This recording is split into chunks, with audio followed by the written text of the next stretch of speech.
चलिए बच्चे, last class हम लोग डिस्कस कर रहे थे कि इम्प्लाई क्लास में दो डेटा मेंबर डिस्कस किया और दो मेंबर वेरिएबल लिया। ठीक है, 3 data member and 2 member variable. 3 data member लिया था, 3 डेटा मेंबर और 2 आपका मेंबर फंक्शन। ठीक है, 2 मेंबर फंक्शन लिया। बाय डिफॉल्ट जो भी data member and member function होते हैं जिसके पहले स्टैटिक कीवर्ड नहीं लगी होती है वो क्या होते हैं, नॉन स्टैटिक कहलाते हैं या उसको इंस्टेंस बोलते हैं। बाय डिफॉल्ट दो data member and member function are instance without use static keyword. ठीक है, अब इसकी तरीके क्या है, इस इंटरनल प्रोसेस क्या चल रही है, उसका इंटरनल कहानी क्या, कॉन्सेप्ट क्या चल रही है। तो हम लोगों ने बस ये डिस्कस किया था लास्ट तक कि एक इम्प्लाई क्लास में, इम्प्लाई क्लास में डेटा मेंबर और मेंबर फंक्शन, इसके अलावा कोई डिस्कशन ज्यादा हमारे इस टॉपिक पे नहीं हुआ। निकल नहीं आया क्या? अभी यहाँ पे डिस्कशन आपका इस टॉपिक पे ज्यादा नहीं किया था। अभी यहाँ पे गौर कीजिए बच्चे, अब इस क्लास के इनसाइड में सबसे पहले जब इम्प्लाई क्लास सर लोड होगा, इम्प्लाई क्लास का बाइट कोड बनेगा। ठीक है, imply dot class file, imply dot class file, imply dot class file आपका लोड होगा। तो ये आपका बाइट कोड बनते ही इम्प्लाई डॉट बाइट कोड, अगर इम्प्लाई क्लास की बाइट कोड बनेगा इम्प्लाई डॉट क्लास फाइल, इस बाइट कोड को बनने के बाद ये लोड होती है। दो तरीका से लोड होती है ये बाइट कोड, आपका दो तरीके से लोड होती है। एक लोडिंग स्टैटिक होती है और एक लोडिंग डायनेमिक होती है। डायनेमिक लोडिंग होती है जो सब लोग जानते हैं आप लोग। अब ये बाइट कोड आपका लोडिंग होगा। अब लोडिंग का वे ऑफ लोडिंग जो होती है वो आपका दो तरीके से लोडिंग होती है। लोडिंग आपका स्टैटिक होगा और लोडिंग आपका डायनेमिक होगा। लोडिंग आपका स्टैटिक होगा और लोडिंग आपका डायनेमिक होगा। अब इस इम्प्लाई क्लास का स्टैटिक लोडिंग हो गया, स्टैटिक लोडिंग हो गया और डायनेमिक लोडिंग हो गया। अब बात आती है कि सर क्या पार्ट स्टैटिक लोडिंग होगा और क्या पार्ट डायनेमिक, कौन सा क्लास का पार्ट स्टैटिक होगा और कौन सा डायनेमिक होगा। चलिए बच्चे, लगभग हमारा एक कॉन्सेप्ट क्लियर हो चुका है। पहले भी हम लोग डिस्कस किए जब भी आर्किटेक्चर डिस्कस किए हैं, तो मैंने कहा था जब इस क्लास को आप जब लोड, इस क्लास की बाइट कोड लोड होती है तो एक एरिया होगी आपका, एक एरिया होगी जिस एरिया को आप क्या कहते हो, जिस एरिया को कहते हो मेथड एरिया। ठीक है, जिस एरिया को कहते हो मेथड एरिया। इस मेथड एरिया के इनसाइड में क्लास के लोडिंग टाइम में ऑटोमेटिकली ये लोड हो जाता है क्लास के लोडिंग टाइम। ठीक है, जिसको कहते हैं मेथड। इस क्लास का जितना भी डेटा मेंबर फंक्शन है, गेट डेटा मेंबर फंक्शन है, और क्या है आपका गेट डेटा मेंबर फंक्शन है, और आपका क्या है बेटा, आपका गेट डेटा है, शो है। इसके बाद आपका क्या है, मेन मेथड है। इस मेथड का स्पेस आपका मेथड एरिया में स्पेस मिल जाएगा। ठीक है, एक क्लास के लोडिंग टाइम में ही स्पेस मिल जाती है। और बच्चे आ रही समझ में ना, किसी को दिक्कत तो नहीं हो रहा है? ये आपको जो भी आर्किटेक्चर बताया था। ठीक है, लोडिंग टाइम में ही स्पेस मिल जाती है, ये स्टैटिक लोडिंग कहते हैं। क्लास के लोडिंग मतलब बाय डिफॉल्ट दो मेंबर फंक्शन या दो area are available in class loading time which is method area. मतलब जो क्लास के लोडिंग टाइम में अवेलेबल हो, ये पूरे लाइफ साइकिल में ओनली वन टाइम क्लास में। ठीक है, पूरे लाइफ साइकिल में इसको the process of memory allocation at class loading time, the process of memory allocation at class loading time. ठीक है, this process is known as static memory location. ठीक है, this memory area is called method area. So क्या कहते हैं, method area कहते हैं। और ये मेथड जब क्लास के लोडिंग टाइम में मेमोरी स्पेस मिल रही है, उसके पूरे लाइफ साइकिल में ओनली वन, एक बार मिलेगा, एक से ज्यादा बार नहीं मिलेगा। वो जब तक प्रोग्राम रनिंग के स्टेज में रहेगा तो एक ही मेमोरी से बार बार वो कॉल करता रहेगा। अब बच्चे गौर करें, तो एक एरिया मैंने बनाया स्टैक, एक एरिया और बनाई जिसको कहते हैं stack area. Stack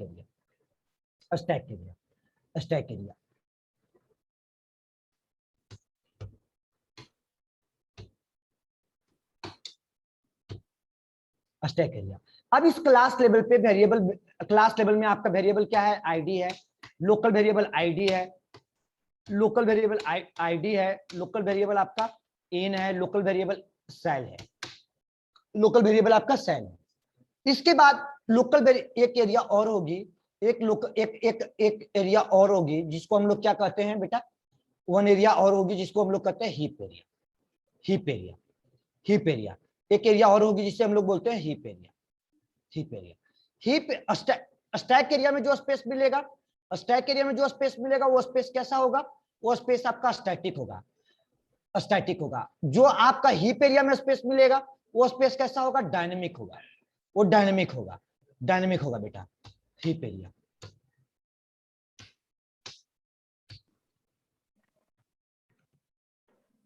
heap area, ठीक है। अब इस एरिया में जो स्पेस मिलेगा वो कैसा होगा? स्टैटिक स्पेस मिलेगा। चलिए बेटा, अभी यहां पे आपका प्रोसेस मिलने के बाद अब गौर कीजिए, अब इस इंप्लाई क्लास में आप चाहते हो कि हर एक इंप्लाई का आईडी अलग हो। ध्यान सुनो, हर एक इंप्लाई की आईडी अलग हो चुकी। कौन से मालूम है? क्योंकि थोड़ा बहुत डिस्कशन हो चुके हैं। आप चाहते हो कि हर एक इंप्लाई की सर आईडी अलग, आइडियल ओब्वियस सी बात है अलग ही होती है। नेम उसका अलग होगा, सैलरी अलग होगा, डेट ऑफ बर्थ अलग होगा, उसकी उसकी उसकी पूरे एड्रेस अलग होगा, मोबाइल नंबर अलग होगा। इंप्लाई का हर एक ऑब्जेक्ट पे ऐसा प्रॉपर्टी, द ऑब्जेक्ट की ऐसे property, the value are vary on each object. हर एक ऑब्जेक्ट पे उस ऑब्जेक्ट की वैल्यू क्या हो? वेरी करे, अलग अलग करे, अलग अलग। We keep the static non static data member of class. कैसा रखो डेटा मेंबर को? Non static. वो कैसा डेटा मेंबर रखेंगे? Non static. Non static data member, non static data member का कॉन्सेप्ट क्या कहता है? सर जैसे ही उस क्लास का ऑब्जेक्ट बनाए, सर नॉन, अभी तक नॉन स्टैटिक डेटा मेंबर का स्पेस नहीं मिला है। जैसे ही इंप्लाई क्लास का आपने ऑब्जेक्ट बनाया इंप्लाई क्लास का जैसे ही आपने ऑब्जेक्ट बनाया, इंप्लाई क्लास का सर ऑब्जेक्ट बनते ही, इस इंप्लाई क्लास का ऑब्जेक्ट बनते ही उसका मेमोरी का एलोकेशन होगा। मेमोरी एलोकेशन होगा इंप्लाई क्लास के लिए, मेमोरी एलोकेशन होगा। इस क्लास को न्यू ऑपरेटर क्या करता है? तो सर क्लास को एग्जीक्यूट करवाता है। अब क्लास के लिए क्या करती है सर?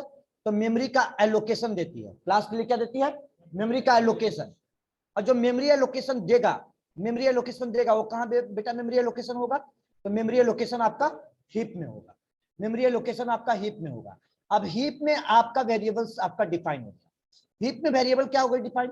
तो आपकी क्लास लेवल पे क्या डिफाइन है? इंप्लाई की आईडी, इंप्लाई की आईडी, इंप्लाई की डिफाइन है आपका imply ID, imply ID.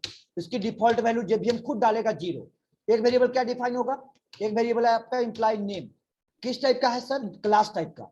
Class type का तो नल होगा, नल होगा। एक वेरिएबल और क्या डिफाइन है बेटा? सैलरी। सैलरी का डिफॉल्ट वैल्यू क्या होगा? 0 होगा। इंप्लाई क्लास के तो जानते हो, सब लोग जानते हो, इसमें तो कोई दिक्कत नहीं। अब ये आपका नॉर्मल प्रॉपर्टी डिफाइन किया हुआ। अब इस जब मेमोरी एलोकेशन हुआ, तो जब मेमोरी एलोकेशन हुआ तो रन टाइम में मेमोरी एलोकेशन हुआ। जब रन टाइम में एलोकेशन हुआ तो ये मेमोरी क्या होगी? हीप में होगी। हीप में मेमोरी का क्या होते हैं? कोई उसका पर्टिकुलरली नेम नहीं होता है, एड्रेस होता है। जावा में एड्रेस नहीं बोलते, क्या बोलते हैं? सबको मालूम है, रेफरेंस आईडी। हमें बच्चे आवाज आ रही है ना? आप लोग का रिस्पॉन्ड नहीं आ रही आज? हाँ जी, क्या बोलते जावा में? रेफरेंस आईडी, रेफरेंस आईडी होती है। जावा में क्या होती है बेटा? रेफरेंस आईडी होती है, रेफरेंस आईडी होती है। अब वो रेफरेंस आईडी आपको इनिशियलाइज कर देगा। वो रेफरेंस आईडी आपका इनिशियलाइज हो जाएगा। निखिल से ज्वाइन किया है जी, ऑनलाइन में। अंशुल भट्ट, अंशिता, चलिए सुनील कुमार गुप्ता। सुनील वीकेंड बैच से हो ना कि न्यू स्टूडेंट? ठीक है, कोई दिक्कत नहीं, कोई दिक्कत नहीं है भाई। 2 बच्चे लेफ्ट, क्या बात है? नेटवर्क इशू होगा। हाँ अंशित वीकेंड, निशांत कुमार गुप्ता, चलिए ठीक है। अब यहाँ पे बेटा इस इवन वेरिएबल आपका डिफाइन कहाँ किया गया है? Sir even it is declare in main function of local variable. It is declare in local variable. अब ये आपका इवन वेरिएबल को स्पेस मिल जाएगा। इवन वेरिएबल को स्पेस मिल जाएगा। इवन वेरिएबल को स्पेस मिल गया। अब इस इवन वेरिएबल को स्पेस मिल गया बेटा, तो यहाँ पे इवन में रेफरेंस आईडी साइन हो गया। यहाँ पे क्या साइन हो गया? आपका रेफरेंस आईडी आपका साइन हो गया। रेफरेंस आईडी, ये रेफरेंस आईडी, ये रेफरेंस आईडी को हम लोग नॉर्मली क्या कहते हैं? C++ के बिहेव पे बात करें तो हम लोग क्या कहते हैं? उसे एड्रेस। उसे हम लोग क्या कहते हैं? एड्रेस बोलते हैं। इस रेफरेंस आईडी को हम लोग क्या कहते हैं? और एड्रेस कहते हैं। इस क्लास का जैसे ऑब्जेक्ट बना, इस क्लास का जैसे ऑब्जेक्ट बना, इस क्लास का ऑब्जेक्ट बनते ही E1 में रेफरेंस आईडी आपका इनिशियलाइज हो गया, इस क्लास का रेफरेंस आईडी आपका इनिशियलाइज हो गया, और सेम रेफरेंस आईडी आपका यहाँ पे ये प्रोग्राम की पार्ट को दिखा रहे हैं कि वेरिएबल में असाइन हो गया। कौन से वेरिएबल में? E1 is a reference variable. E1 reference variable में आपका रेफरेंस आईडी आपका बेटा इनिशियलाइज हो गया। E1 रेफरेंस वेरिएबल में आपका रेफरेंस आईडी आपका इनिशियलाइज हो गया। ठीक है,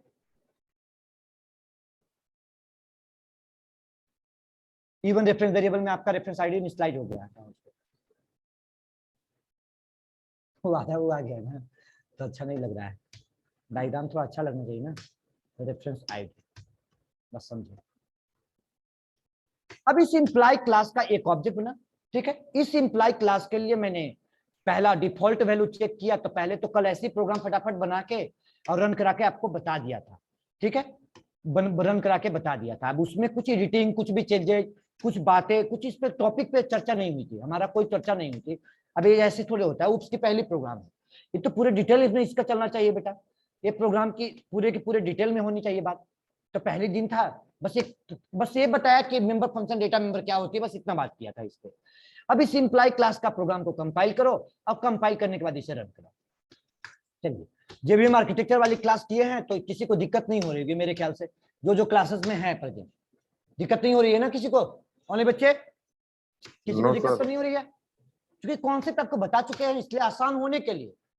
देखिए, नल और डिफॉल्ट वैल्यू, मान लीजिए इस क्लास पे एक रिकॉर्ड आपने इनपुट किया, इस रिकॉर्ड आपने इनपुट कर लिया, इस रिकॉर्ड आपने क्या इनपुट किया था यहाँ पे, इस रिकॉर्ड आईडी इनपुट कर दिया 101, इसका वैल्यू 101 वैल्यू आपने इनपुट कर दिया, ठीक है। यहाँ पे आपने उसका नेम में क्या इनपुट कर दिया, ABC, ठीक है। एड सैलरी में क्या डाल दिया आपका, सैलरी में कितना डाला है, सैलरी में आपका 10,000 डाला है, सैलरी में 10,000 यहाँ पे डाल दिया, ठीक है बेटा, 10,000 डाल दिया, 10,000 सैलरी आपका डाल दिया, ठीक। ये आपके इसकी वैल्यू डाल दी। इस वैल्यू इनपुट करने के बाद, इस वैल्यू को इनपुट करने के बाद, यानी डिफॉल्ट वैल्यू से कट बदल गया, डिफॉल्ट वैल्यू अब नहीं रहेगा।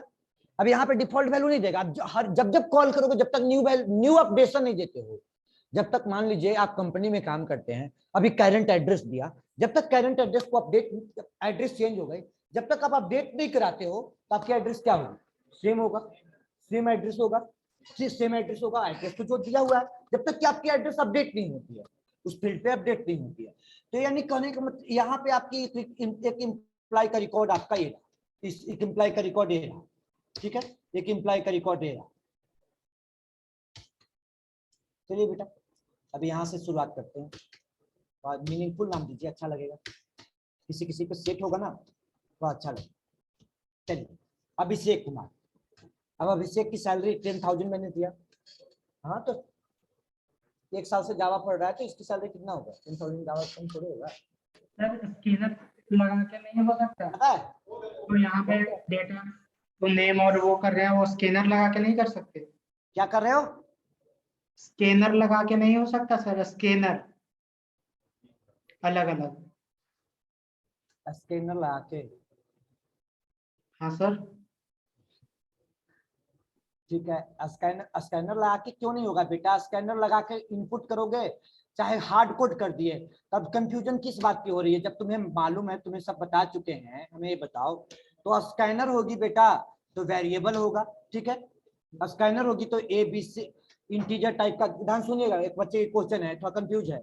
अब यहाँ से स्कैनर की बात अब हमें नहीं सीखना है कि स्कैनर की बात करें, एक वेरिएबल डिफाइन करेंगे यहाँ पे ID, यहाँ पे वेरिएबल डिफाइन करेंगे सैलरी, यहाँ पे वेरिएबल डिफाइन करेंगे नेम, और तीनों वेरिएबल के वैल्यू क्या कर देंगे, पास कर देंगे फंक्शन में। जो यहाँ से फंक्शन होगा वो फंक्शन के थ्रू सेट करेंगे, तो बात तो बराबर है। चाहे ऐसे हार्ड कोड करो अब या स्कैनर करो, तो हम अननेसेसरी कोड क्यों उसमें बढ़ा दें, हमको ये बताओ। अब हमें कॉन्सेप्ट किसका वॉच करना है, उप्स का, और स्कैनर की कोड को वॉच नहीं करना। वो आपको सिखा दिया, आपको आती है तो इनपुट का लॉजिक यहीं पे लगा लो, क्या दिक्कत है? क्लियर हुआ बात? Yes sir. क्लियर हो गया? अब हम सर अननेसेसरी मान लीजिए कि हम यहाँ पे स्कैनर का कोड लगा दें, इनपुट का लॉजिक लगा दें, तो अननेसेसरी कोड आपकी बढ़ते जाएगी ना बेटा। अननेसेसरी कोड को बढ़ाना नहीं, पहले फोकस तो करना है। स्कैनर क्यों नहीं लगा सकते, पढ़ा चुके हैं आपको, क्या इनपुट लेना नहीं बताया आपको? हमको ये बताओ। तब यहाँ वेरिएबल के फॉर्म में यहाँ लगा दो, या फंक्शन में वेरिएबल यहीं पे ले लो, हर एक ऑब्जेक्ट पे, वो आप जैसा लगता है, तो वो तो हो गई सी की प्रोग्रामिंग थोड़ी कर रहे हैं, उप्स की प्रोग्रामिंग कर रहे हैं। अब उप्स की हमारी पर्टिकुलर कोड पे फोकस करना है, तो हार्ड कोड से हम लेकर के पास करेंगे। ठीक है, आपको लगाना है कि सर इसमें प्रोग्राम बना लिए, इस तरह से हो गई, अब स्कैनर लगा के देखते, तो किसी पे स्कैनर लगा लो। अब क्या करना है इसको, यहाँ पे स्कैनर का वेरिएबल होगा तुम्हारा आईडी नाम का, प्रोग्राम में वेरिएबल होगा मेन में, आईडी को पास करोगे। यहाँ पे नेम नाम का वेरिएबल होगा, नेम को पास करोगे। सैल नाम का वेरिएबल होगा, एस नाम का वेरिएबल होगा, इंटीजर वैल्यू इनपुट कर रखा होगा, उसको इंटीजर को पास करोगे। अब यहाँ पे तुम्हारा पास कर दिए, तुम्हारा काम हो गया। ये कौन सी बड़ी बात है। अब वहां पे कंफ्यूज मत रहो बेटा, आगे बढ़ो स्कैनर और लूप से धीरे धीरे। क्लियर हो गया, क्लियर हुआ बात। चलिए टॉपिक में अब अभिषेक डाला। अब अभिषेक को रिकॉर्ड, अभिषेक के रिकॉर्ड पे कॉन्सेप्ट को समझिएगा, थोड़ा इंटरेस्टिंग होती है कॉन्सेप्ट, जब थोड़ा सा मीनिंगफुल फॉर्म में काम कीजिएगा ना, तो थोड़ा कॉन्सेप्ट इंटरेस्टिंग होती है। ठीक है, 10,000 सैलरी दिया, अभिषेक को 10,000 सैलरी दिया। ठीक है, क्योंकि इसको जनवरी दिसंबर से जावा हम पढ़ा रहे हैं, अब सैलरी कम थोड़े होना चाहिए 10,000। ठीक है, इंस्टॉलमेंट तो मेरे पास मोबाइल में उसी से है ना। चलिए, अब यहाँ पे बेटा एक कॉन्सेप्ट आती है,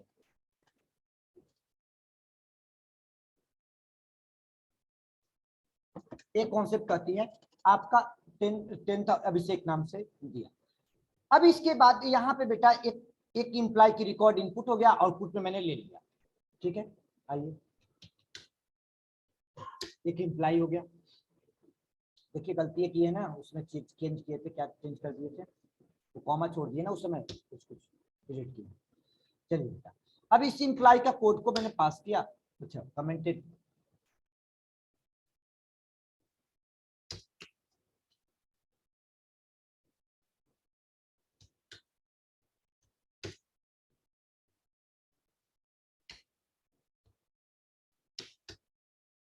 ठीक है, ये रही। अब इसके जाने के बाद गेट डेटा शो मेथड 1 अभिषेक 10,000 शायद। ठीक है, कोई दिक्कत तो यहाँ तक नहीं कॉन्सेप्ट में, कोई दिक्कत नहीं यहाँ तक कॉन्सेप्ट में नहीं, 10,000 शायद। अब आइए एक इम्प्लाई और हमारे यहाँ ज्वाइन किया कंपनी में, एक इम्प्लाई और कंपनी में ज्वाइन किया E2, उसकी भी रेफरेंस आईडी अलग होगा। यहाँ तक तो कॉन्सेप्ट क्लियर है, पढ़ाने में भी हमें इजी महसूस हो रही है कि अब मैंने उसमें तो मेहनत कर चुका हूँ, वहां पे मेहनत कर चुका हूँ, तो यहाँ पे इजी महसूस हो रही है। अब बेटा इस क्लास का दूसरी ऑब्जेक्ट बनाया, और बच्चे समझ में आ रही है ना, किसी को दिक्कत तो नहीं हो रहा है। इस क्लास का दूसरी ऑब्जेक्ट बनाया। सर इस क्लास का जैसे दूसरा आप ऑब्जेक्ट बनाते हो, सेकंड ऑब्जेक्ट आप बनाते हो, सेकंड ऑब्जेक्ट बनाते ही इस क्लास का मेमोरी का एलोकेशन होगा। ठीक है, इस क्लास का मेमोरी का एलोकेशन होगा, मेमोरी का, इस क्लास का मेमोरी का एलोकेशन होगा। एलोकेशन होते ही इसका मेमोरी एलोकेशन होगा। वो मेमोरी एलोकेशन होगी कहाँ, न्यू ऑपरेटर चलता है, और न्यू ऑपरेटर मेमोरी को एलोकेट करवाती है बेटा, न्यू ऑपरेटर मेमोरी को एलोकेट करवाती है। अब ये न्यू ऑपरेटर चलेगा, मेमोरी का एलोकेशन होगा यहाँ से। अब ये मेमोरी का एलोकेशन कहाँ होगी, ये मेमोरी का एलोकेशन होगी आपका, ये मेमोरी एलोकेशन कहाँ होगी, हीप में, हीप में। अब यहाँ से हीप में मेमोरी एलोकेशन होगा। अब हीप में आ गए यहाँ पे, अब यहाँ पे आपका अगेन आपका ये मेमोरी का एलोकेशन हुआ। ठीक है, ठीक है बेटा, अब हीप में यहाँ पे एलोकेशन हो गया। ठीक है, दूसरे इंप्लाई का भी डिफॉल्ट वैल्यू आएगा, दूसरे इंप्लाई का भी डिफॉल्ट वैल्यू आया। मैंने आईडी पे कोई वैल्यू डाल दिया, मान लो आईडी पे 20, आईडी पे 202 डाल दिया, नेम में अजीत डाल दिया, नेम में अजीत डाल दिया, सैलरी में 15,000 डाल दिया। ठीक है, 15,000 डाल दिया, नेम में यहाँ पे मान लो क्या अजीत डाल दिया, सैलरी में 15,000 डाल दिया, 15,000 डाल दिया। ठीक है, 15,000 डाल दिया, ये दो इंप्लाई का रिकॉर्ड बन गया। दूसरी इंप्लाई की रेफरेंस आईडी आपका E2 में इनिशियलाइज हो गया, E2 में इनिशियलाइज हो गया बेटा। अब आइए दूसरी इंप्लाई का E2 में इनिशियलाइज, ठीक है, दूसरा ऑब्जेक्ट बनाया। ठीक है, दूसरा ऑब्जेक्ट बनाया, तो जब सेकेंड ऑब्जेक्ट बनाया तो ये बताइए कि यहाँ पे सेकेंड ऑब्जेक्ट पे ए बी, यहाँ पे अजीत को डाला, अजीत का रिकॉर्ड डाला। अब यहाँ पे सैलरी में 15,000 डाला। ठीक है बच्चे, E2 ऑब्जेक्ट, अब यहाँ पे ऑब्जेक्ट बनने के बाद अगर इवन डॉट शो को कॉल करे तो बेटा क्या मिलेगा, आफ्टर इनिशियलाइजेशन, आफ्टर इनिशियलाइजेशन एक ऑब्जेक्ट बनाया even dot, after initialization system dot out dot print,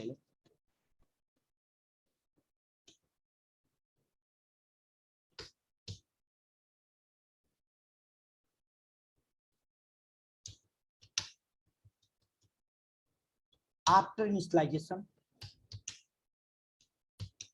of each object. मतलब इट मीन सर इस कंपनी में एक 1000 एम्प्लॉय होंगे, 1000 एम्प्लॉय होंगे, तो 1000 एम्प्लॉय का ऑब्जेक्ट अलग अलग बनेगा कि सेम एक ही ऑब्जेक्ट से काम हो जाएगा? बताइए। हाँ जी, 1000 एम्प्लॉय कंपनी के होंगे तो 1000 ऑब्जेक्ट पे अलग अलग ऑब्जेक्ट बनेगा कि एक ही ऑब्जेक्ट पे आपका काम हो जाएगा? रिप्लाई दीजिए बेटा। सर अलग अलग ऑब्जेक्ट बनेगा, वो अलग अलग एम्प्लॉय का अलग अलग रिकॉर्ड होगा, अलग अलग एम्प्लॉय का अलग अलग रिकॉर्ड होगा। चलिए बेटा, अलग अलग रिकॉर्ड होगा। यहां से लेके यहां तक कॉन्सेप्ट को समझिए। प्रोग्राम को कंपाइल किया, कंपाइल करने के बाद इसे सेमीकोलन से दिया। अब यहाँ के बाद एक प्रोसेस कंपाइल किया और रन कराया।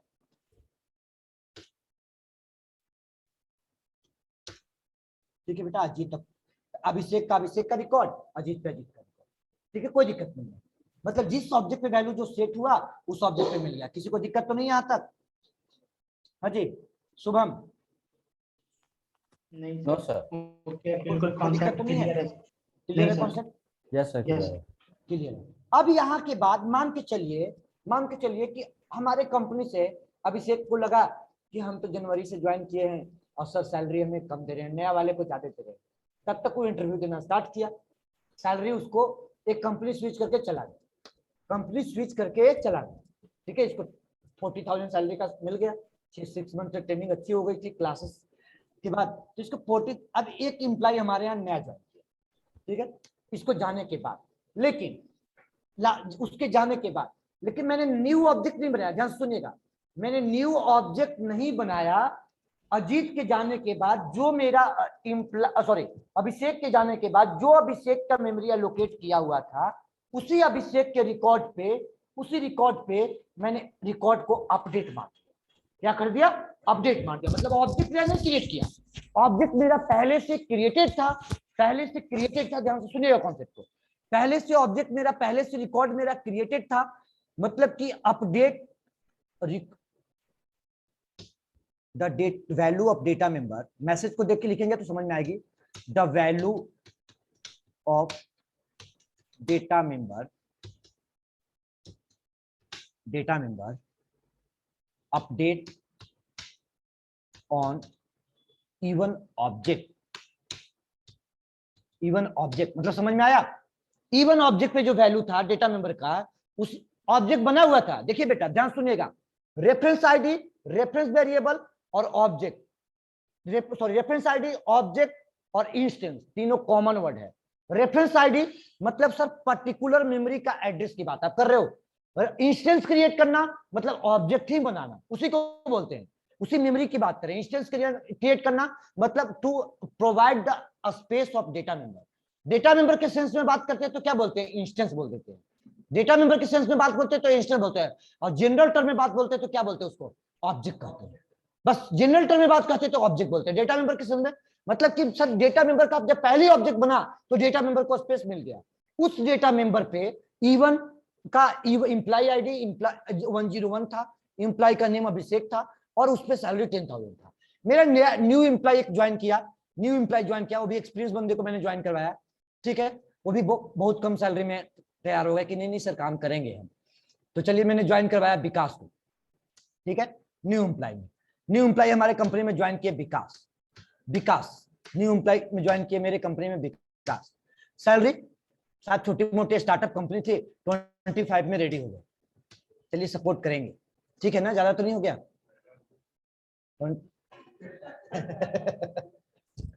चलिए ठीक है। अब इसकी सैलरी, इनकी आईडी भी भाई प्रोजेक्ट मैनेजर एज रखा है फिलहाल के लिए इनको, तो इनको आईडी भी चेंज हुआ। इनका आईडी दिया मैंने 404, ठीक है, 404 आईडी दिया। अब देखिए रेट से अपडेट किया। अब हमारा ये कहना है बेटा कि अब गौर कीजिए, क्या इवन ऑब्जेक्ट पे वैल्यू को अपडेट करेंगे तो क्या ई टू ऑब्जेक्ट पर भी इफेक्ट पड़ेगा क्या? बच्चे रिप्लाई दीजिए। क्या इवन ऑब्जेक्ट पे वैल्यू को अपडेट किया, अजीत, अमन सैफी, दीपक, कॉन्सेप्ट पे आइए, अजीत कुमार, क्या इवन ऑब्जेक्ट पे वैल्यू को चेंज किया तो क्या ई टू ऑब्जेक्ट पर भी अपडेट पड़ेगा, चेंजेस होगा क्या? नहीं इफेक्ट पड़ेगी क्या? अगर सर डेटा मेंबर आपका नॉन स्टैटिक है, नॉन स्टैटिक डेटा मेंबर है जिसके पहले स्टैटिक कीवर्ड नहीं लगा हुआ है, जिस ऑब्जेक्ट पे आप डेटा मेंबर की वैल्यू को चेंज कीजिएगा दूसरे ऑब्जेक्ट पे कोई रिफ्लेक्शन नहीं पड़ेगा। इसीलिए हम इस डेटा मेंबर को ऑब्जेक्ट वेरिएबल भी बोलते हैं। इंडियन ऑथर के बुक में लिखिएगा ना, ये बाला गोस्वामी वगैरह का, तो नॉन स्टैटिक डेटा मेंबर को लिखा हुआ लिखेगा मिलेगा आपको ऑब्जेक्ट वेरिएबल, और उसको लिखा हुआ मिलेगा स्टैटिक वाले को क्लास वेरिएबल। यानी बेटा इस पे अगर चेंज किए तो दूसरे पे कोई इफेक्ट नहीं पड़ेगा। यानी after update value of even object, after update value of data member, सीधा तो लिखा हुआ है ना, the value of data member, ठीक है। अब अपडेट ऑन इवन ऑब्जेक्ट, ठीक है। आफ्टर क्या होता है, आफ्टर मतलब कहने का मतलब क्या है कि उसके बाद क्या इफेक्ट प्रोग्राम में हमें पड़ती है आफ्टर, उसके बाद, ठीक है। तो पहले तो बेटा मैंने यहीं पे इवन से ऊपर में ही लाइन में even dot gate data function को कॉल किया, ये डेटा गिवन इवन ऑब्जेक्ट है, ये डेटा फंक्शन को कॉल कर दिया। मतलब अजीत के रिकॉर्ड को ओवरराइट करके अभिषेक के रिकॉर्ड ओवरराइट करके एक रिकॉर्ड नया बन गया, एक रिकॉर्ड नया बन गया। क्या रिकॉर्ड चला गया, 404 चला गया, ठीक है। नेम में आपका विकास, नेम में आपका विकास चला गया, ठीक है। सैलरी में 25,000। अब बेटा ये हमें चेक करना है कि इवन ऑब्जेक्ट पे अगर इवन से ये 2 ऑब्जेक्ट होगा, मान के चलिए कि एक ऑब्जेक्ट और होती, एक ऑब्जेक्ट आप और होती, थोड़ा सा कंफ्यूजन ना हो, मतलब मेमोरी नहीं बना रहे हैं लेकिन बना रहे हैं ऑब्जेक्ट। डिफॉल्ट वैल्यू भी जानबूझ के देख रहे हैं, देखना है एक दो बार आपको तभी समझ क्लियर होगा। E3 बना लिया, रेफरेंस आईडी आपका E3 का एक मेमोरी, E3 का मेमोरी हमने 2 ही का बनाया है, E3 का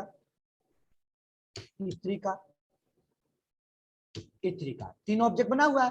चलिए 204 है, ठीक है। यहाँ पे नेम में आपका शिवम है, नेम में शिवम है, ठीक है। सैलरी में आपका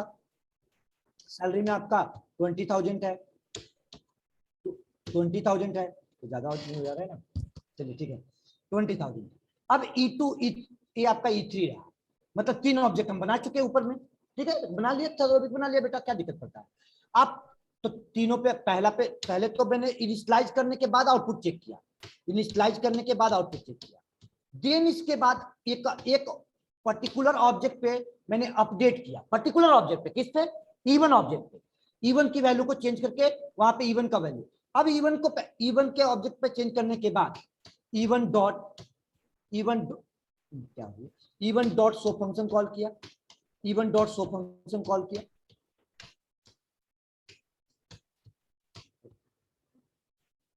even dot show function call किया, E one dot show function, E2 dot show function, E3 dot show function,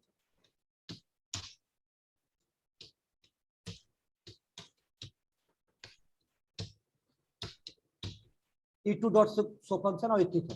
मतलब बेटा अगर कहना है कि सर आप अपडेट किए हो रिकॉर्ड किस ऑब्जेक्ट पे, पर्टिकुलर ऑब्जेक्ट पे रिकॉर्ड को अपडेट किए हो, ऑब्जेक्ट पे रिकॉर्ड को अपडेट किए हो, डेटा मेंबर की वैल्यू को अपडेट किए हो बेटा, जिस ऑब्जेक्ट पे वैल्यू को चेंज करोगे उसी ऑब्जेक्ट पे रिफ्लेक्ट पड़ेगा, दूसरे पे रिफ्लेक्ट नहीं पड़ेगा, ठीक है।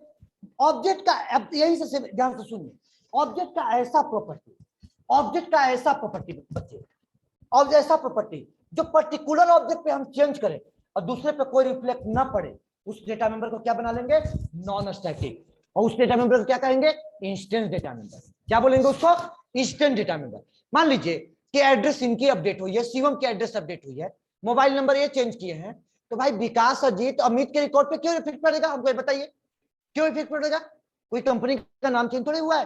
तो यानी ऑब्जेक्ट का ऐसा प्रॉपर्टी, अब आप कंपनी लेवल पे काम कीजिएगा, डेटा मेंबर आपको डिफाइन करना होगा, न कि क्लाइंट डिफाइन करने को बताया। क्लाइंट बताएगा कि मेरा डेटा मेंबर ए होगा, अब उस क्लाइंट पे डेटा मेंबर के साथ आपको ये ध्यान रखना होगा कि हम डेटा मेंबर क्या रखे क्या नहीं रखे।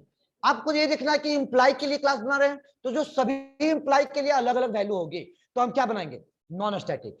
सभी इंप्लाई के लिए कॉमन वैल्यू स्टोर करना होगा, तब क्या बनाएंगे, स्टैटिक। यही कॉन्सेप्ट को समझाने की कोशिश कर रहे हैं डायग्राम में। अभी तो स्टैटिक की बातें नहीं कर रहे हैं, बस कभी कभी बता रहे हैं क्या रूल क्या चल रही है। अब यहां से बेटा अपडेट हुआ, आफ्टर अपडेट करने के बाद इसे कंपाइल किया और रन कराया इसे फिर अगेन।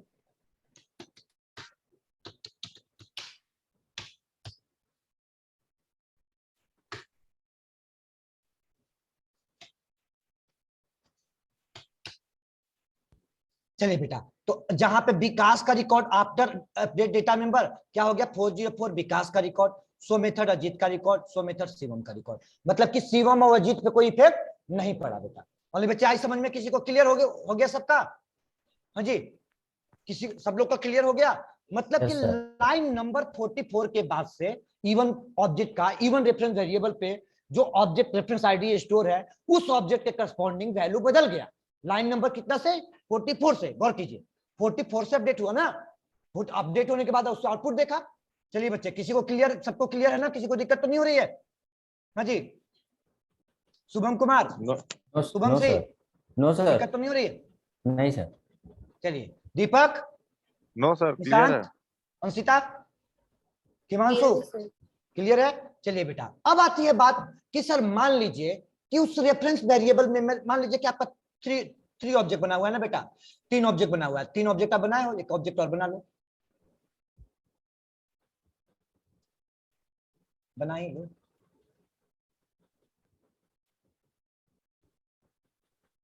अब इसकी भी रेफरेंस आईडी कहां स्टोर हो गया है? E3 में स्टोर है।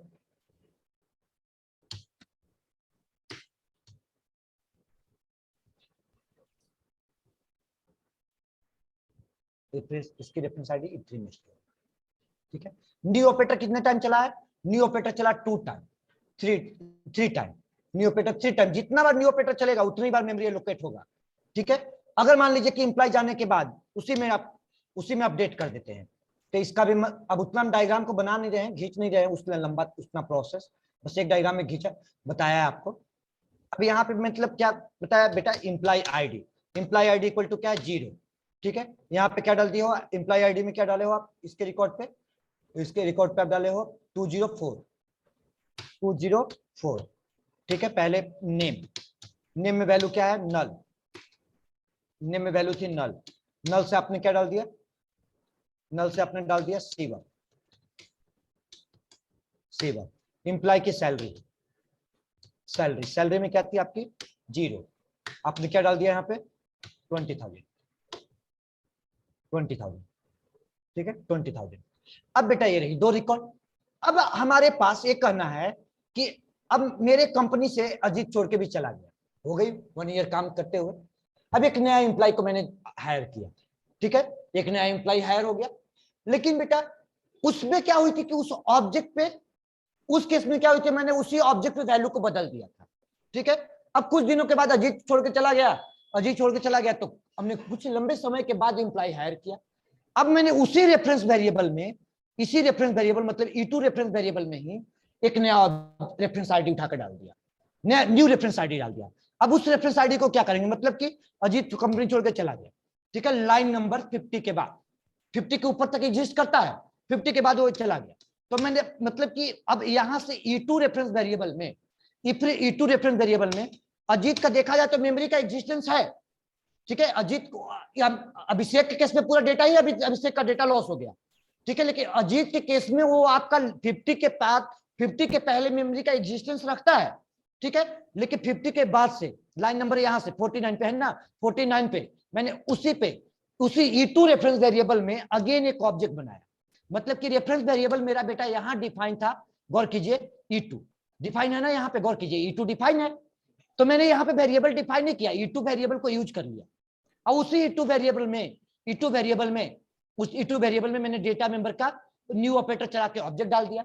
अब बेटा ये बताइए कि E2 रेफरेंस वेरिएबल में आप न्यू ऑपरेटर चला के मेमोरी में आप रेफरेंस आईडी को आप डाल रहे हो, तो बताइए कि ये आपका मेमोरी या लोकेशन न्यू होगा? बेटा ये बताइए कि मेमोरी या लोकेशन आपका न्यू होगा कि मेमोरी या लोकेशन जो पहले से लोकेटेड है वही होगा? अब यहीं पे कॉन्सेप्ट आ गया। हाँ बोलो,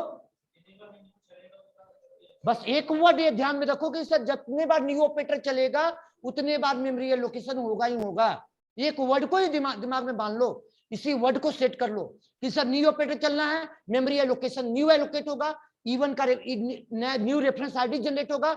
E2 में जो रेफरेंस आईडी आपका पॉइंट कर रहा था पर्टिकुलरली इस मेमोरी का, पर्टिकुलरली सर इस मेमोरी का पॉइंट कर रहा था, पर्टिकुलरली आपका इस मेमोरी का जो पॉइंट कर रहा था E2 में, अब आपका नया मेमोरी का आ गया। मतलब कि आपका इस मेमोरी का जो पॉइंट कर रहा था, तो यहां पर भी मेमोरी में आएगी, क्या आएगी? नेम आएगी, यहाँ पर भी इंप्लाई का आईडी आएगा, इंप्लाई आईडी 0 होगा, इंप्लाई आईडी का 0 होगा स्टार्टिंग में, नेम होगा, नेम का वैल्यू क्या होगा बेटा आपका, नल होगा, नल होगा, सैलरी होगा, सैलरी का डिफॉल्ट वैल्यू क्या होगा आपका, 0 होगा, 0 होगा। लेकिन बेटा मैंने क्या कहा, जब जब न्यू ऑपरेटर चलेगी मेमोरी का रेफरेंस आईडी उतना बार नहीं बनना है, 100% नहीं 200% लिख लो ये कॉन्सेप्ट को आप। अब यहाँ पे न्यू ऑपरेटर चला तो अब जो E2 वेरिएबल था लाइन नंबर 50 से, वो आपका इस मेमोरी को E2 वेरिएबल रेफर कर रहा था, से अब आप रेफर किसको करने लगा, अब आपको रेफर किसको करने लगा